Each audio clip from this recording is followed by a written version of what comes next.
My name is Evelyn Reed.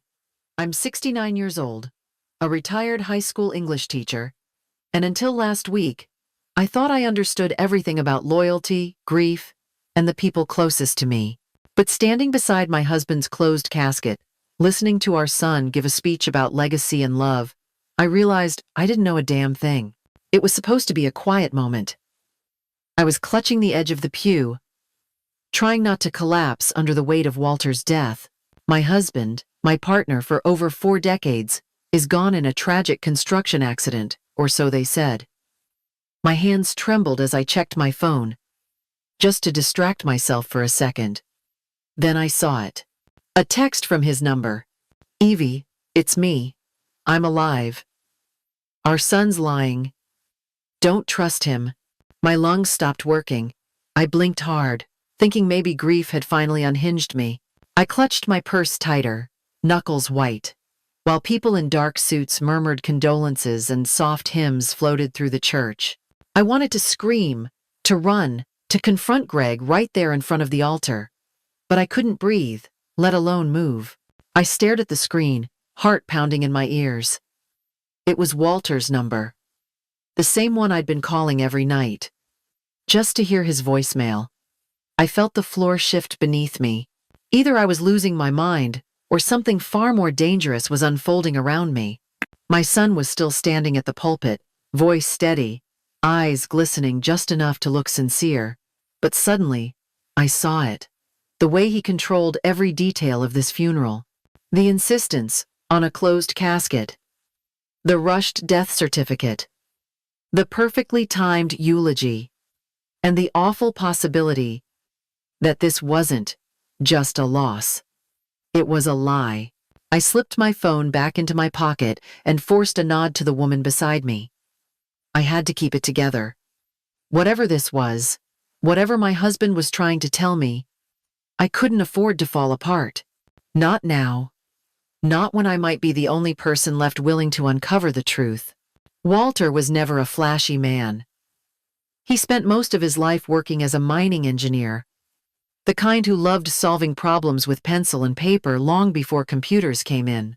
Years ago, he stumbled onto a small patch of land in Montana with traces of rare earth minerals.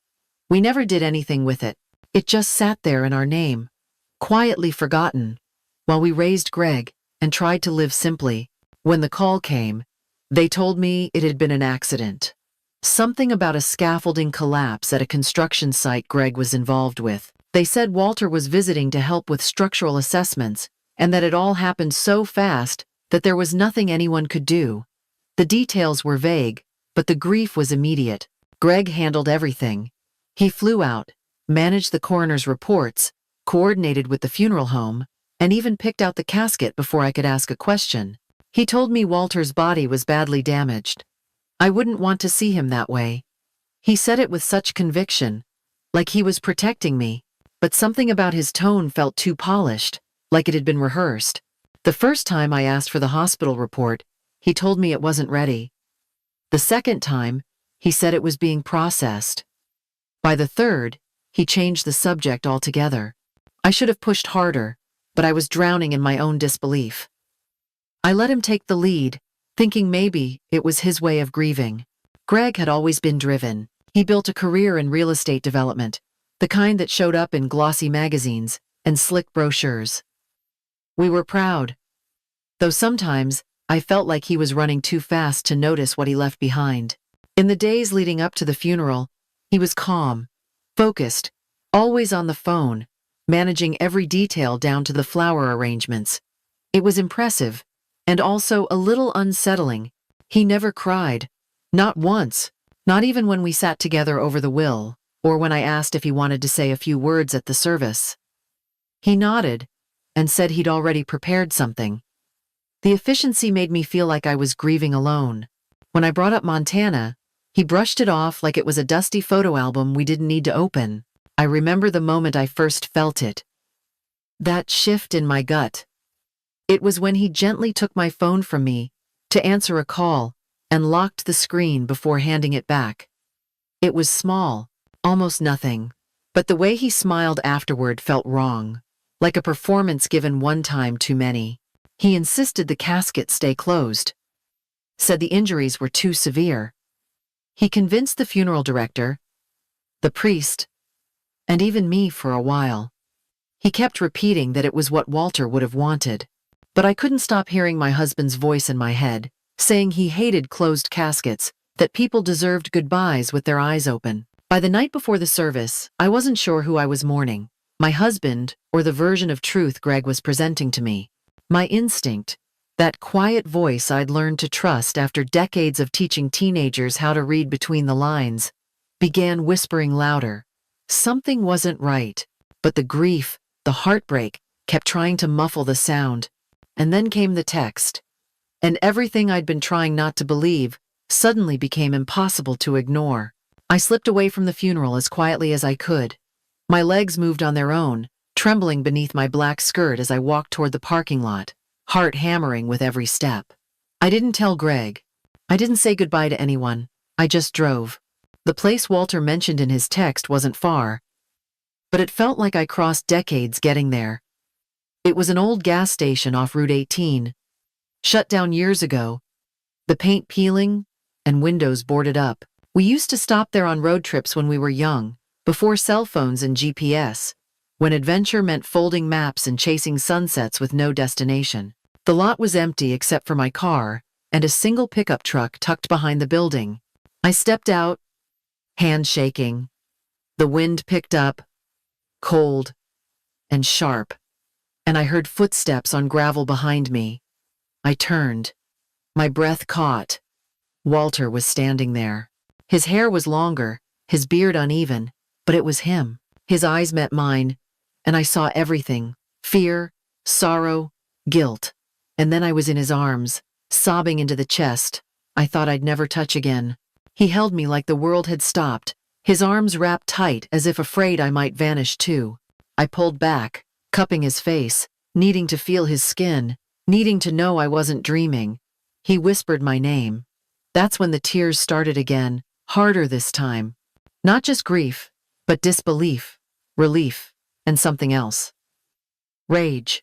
He told me it wasn't an accident, that he'd been drugged, left unconscious at a remote job site. And when he came to, he was already declared dead. The only person who knew he was still breathing was Greg, our son. Walter's voice broke when he said it. He never wanted to believe Greg was capable of something like this. But the forged documents, the isolation, the lockdown funeral, plans it all pointed in one direction. Greg had planned this, and we were just starting to uncover why. Walter sat with his back against the side of the old gas station, his voice low but steady. He told me everything. How Greg had reached out a few months ago, saying he wanted to develop the Montana property, promising he'd handle the paperwork and permitting. Walter had been skeptical, but Greg was his son. He trusted him. What Greg didn't say was that he was drowning in debt. A failed investment, some shady partners, and a string of lawsuits had left him desperate. That land, the same patch Walter had ignored for years, turned out to be worth millions.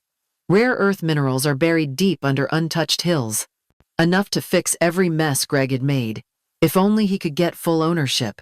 Walter never saw it coming.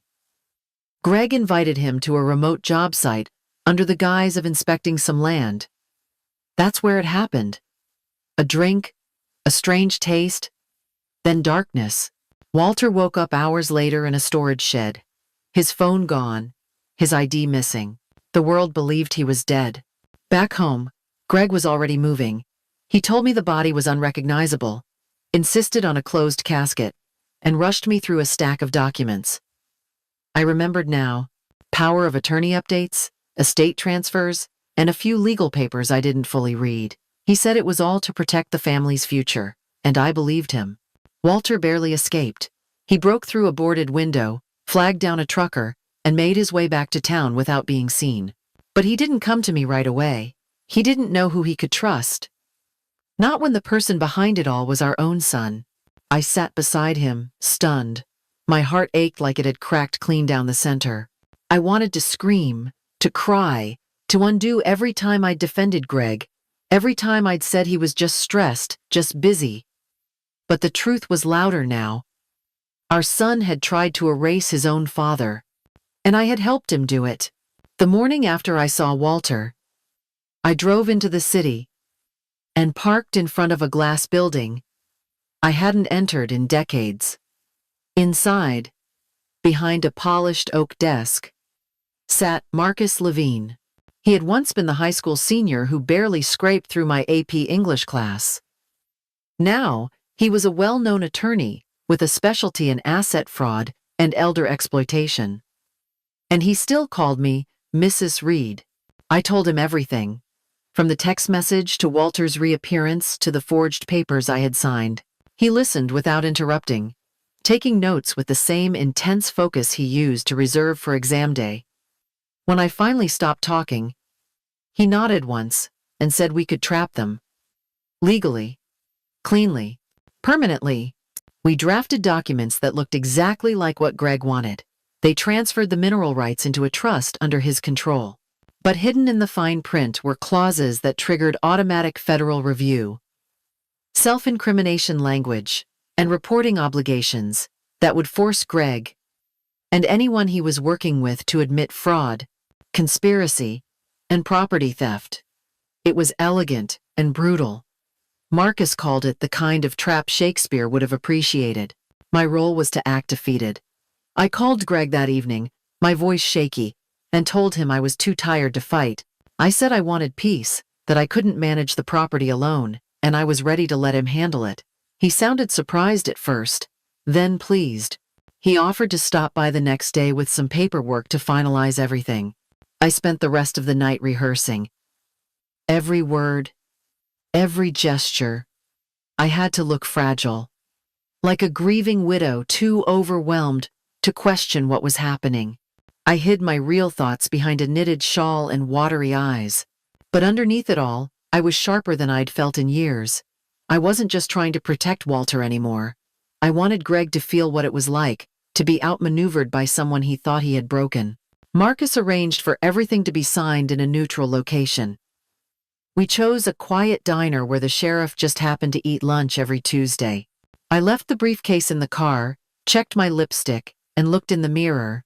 The woman staring back at me wasn't just a mother. She was a woman on a mission, and she was done being underestimated. The room smelled like fresh carpet and stale coffee. We met at a small real estate office near the edge of town, the kind of place with motivational posters and fake ferns in the corners. Greg was already there, seated at the head of the table like he owned the world. Beside him were two men in tailored suits, partners or enablers, maybe both. I walked in slowly, clutching my purse and feigning that brittle energy of someone who'd been crying too long. My hands shook just enough as I laid the folder on the table. Marcus was seated a few doors down, posing as a notary. He nodded almost imperceptibly as the men began leafing through the paperwork. They scanned the pages, whispered between themselves, and smiled. Greg looked pleased, maybe even relieved. He thought I had surrendered. He thought he'd won. They didn't know every signature on those pages was a trigger. Language woven so tightly into the legal phrasing that the moment they signed, they'd confess to forgery, fraud, and interstate conspiracy. I answered questions with the soft confusion of a grieving widow. I let them believe they had me exactly where they wanted. When Greg finally signed, his pen gliding across the page with careless confidence, I waited just long enough to smile. I stood, smoothed the front of my coat, and said I needed a moment. Then I walked to Marcus's office and handed him the folder. Within seconds, the signal went out. Two plainclothes officers rose from the waiting area and moved toward the conference room. Greg didn't understand what was happening until Walter stepped into the doorway. Alive, breathing, eyes locked on his son. The silence was thunderous. Greg's face turned white. His chair scraped back as he stumbled to his feet, but it was too late. One officer placed a firm hand on his shoulder, while another read him his rights. The men beside him didn't move. They knew. The room spun with disbelief, outrage, and the cold slap of consequence. I stood by the door, watching it all unfold. My heart pounded, not from fear, but from something deeper. Resolve. Greg looked at me as they cuffed him. His eyes were searching for softness, forgiveness, a trace of the mother he once knew, but all I gave him was silence. Because justice doesn't need to shout. Sometimes, it just watches. After everything, we went home. Not the house where Greg grew up or the quiet cul-de-sac where I thought I'd spend my final years, but the land in Montana. The land Walter had once called useless, too remote to matter. Now it felt like the only place that made sense. A clean sky, miles of silence, and a kind of peace neither of us had felt in months. We didn't talk much the first few days. We walked the perimeter of the land together, side by side, listening to the wind move through the grass and the low hum of the world continuing on. Walter said we should protect it, not sell it. Turn it into something lasting. So that's what we did. We started the process to make it a nature preserve, partnering with a local conservation group to keep it untouched and safe, even after we're gone. At night, I started writing. Just small thoughts at first. Memories, warnings. Then it grew. I created a blog for older adults like me, people who've worked hard all their lives and still believe too easily in those they love. I wrote about signs to look for, the little ways trust can be twisted. I didn't name Greg. I didn't have to. The lessons were loud enough without saying his name out loud. It wasn't easy to accept what he'd done. It still isn't. There are days I sit with a cup of tea and wonder if I missed something, if I could have stopped it sooner. But then I remember the weight of that signed document in my hand, the cold look in Greg's eyes, the lies wrapped in smiles. Love didn't blind me. Hope did. The FBI took it from there. Greg was charged, along with his partners. Walter and I gave our statements. The evidence was airtight. They'll serve time, maybe a long time, but this story was never about punishment. It was about seeing things clearly, even when the truth hurts more than the lie. People ask me if I forgive him. I'm not sure that word fits anymore. I wish him safety. I hope he finds something real in the silence of a prison cell. But I've stopped waiting for answers or apologies. That's not what healing looks like. Healing is waking up and feeling your own strength for the first time in years. I used to think of myself as careful, quiet, supportive. A woman who stayed in the background made things easier for everyone else. But this year taught me something I never expected. I'm not soft. I'm not small. I'm strong in ways I never gave myself credit for. Walter tells me I saved his life. Maybe I did. But more than that, I saved mine. The part of me that stopped asking questions out of fear. The part that let love silence instinct. That part is gone now. What remains is sharper, wiser, fierce in the way only someone who's been broken can be. We named the preserve Second Wind. A nod to survival, to second chances, to the quiet return of power you thought was lost forever. I still volunteer at the library when we're in town, still read to children and stock shelves, and chat with neighbors who don't know everything that happened. But I carry it with me, not as a scar, but as a fire. Because sometimes you have to almost lose everything to realize you were never weak. You were just waiting for the moment you'd finally be allowed to rise. And when that moment comes, when it grabs you by the collar and dares you to fight back, you discover that strength isn't something you build. It's something you remember. I'll never be the same. I don't want to be. The world may never understand what we went through, but I do. And for the first time in my life, I'm not afraid to be underestimated. In fact, I welcome it. Let them think I'm just a quiet widow with a garden and a blog. Let them forget what I've done. That's the best part. They never see you coming.